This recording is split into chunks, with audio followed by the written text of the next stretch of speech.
Okay, back again.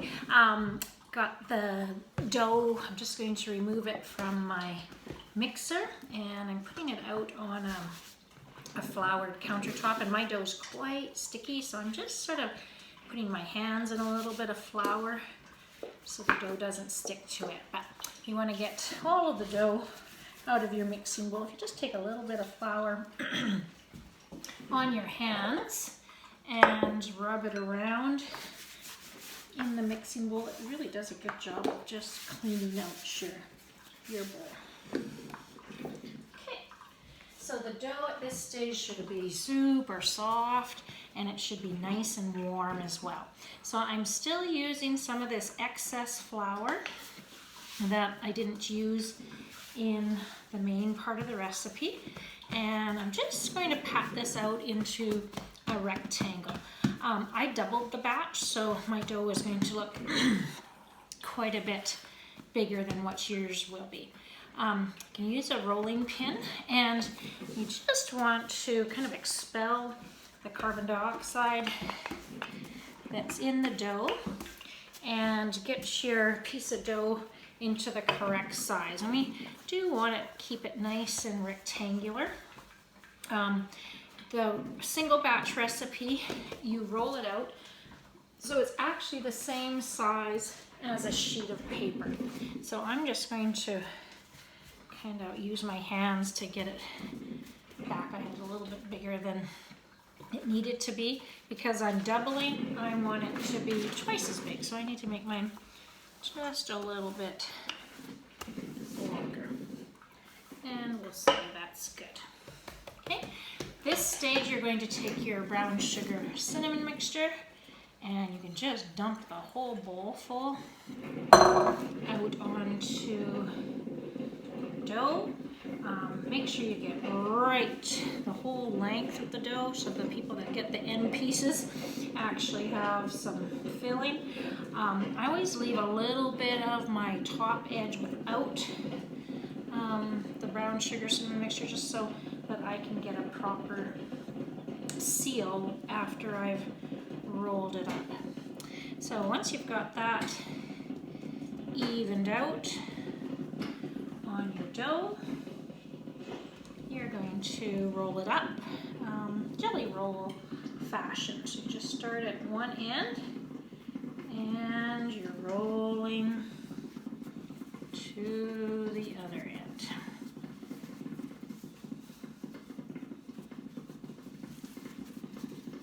Okay, and when you get to this other end, this is when you're going to kind of pinch and make your seal. Keep the filling all in. All right, now this is meant to go in a 9 by 13 pan because I'm doing a double batch. I've got a bigger pan organized. I've just greased it with some cooking spray. And I'm just gonna start cutting my cinnamon buns.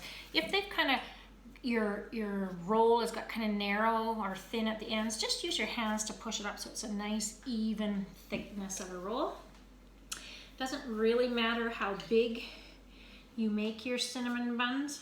I guess a single batch recipe is supposed to make 12 cinnamon buns, so 12 equal pieces.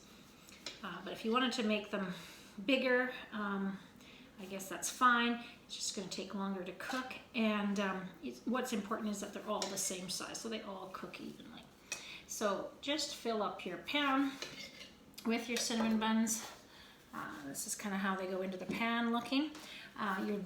Your recipe says to get, I've got kind of a big baking pan over here, and fill it with boiling water. And this is just going to be a nice place for this dough to rise and stay nice and warm. I often just heat my oven up a little bit and just shut it off and have the oven on just a nice warm spot for my buns to rise. But as per the recipe, this pan then just goes sitting on top of another pan with boiling water and then cover it with a tea towel. So once you have all your buns pan. You're going to let them rise over top of that nice warm water, and it is for 20 minutes. Okay, so I'll meet you back. Okay, hopefully your cinnamon buns have risen. I hope you can tell mine are almost to the top of the pan, so I can tell that the yeast is working. They should now go into an oven and bake for 20 minutes. Metal pans, slightly lower temperature, 350. If you're using a glass 9x13 pan for the single batch, you can turn your heat up to 375. So yeah, golden brown on the bottom and top, and then I like to have a parchment paper ready for them to come out on when they're done baking. Okay, I've just taken my cinnamon buns out of the oven. Make sure you just sort of go around the pan with a knife and loosen it up. Let them sit in the pan for just a couple minutes to kind of set the brown sugar, butter, caramelized sauce. If you try to take it out of the pan too soon, all your sauce is going to run off. So just a couple minutes. I've got this on a cooling rack on my countertop to cool, and then I'm going to dump them out onto parchment paper. Okay, so I just dumped them out. I just want to take note, you see the bottom of the pan, there's a little bit of that cinnamon mixture gooiness in the bottom. Just going to scrape that out with a rubber scraper and sort of spread it over top of the buns. Those are going to cool, and then you can frost them with your cream cheese frosting.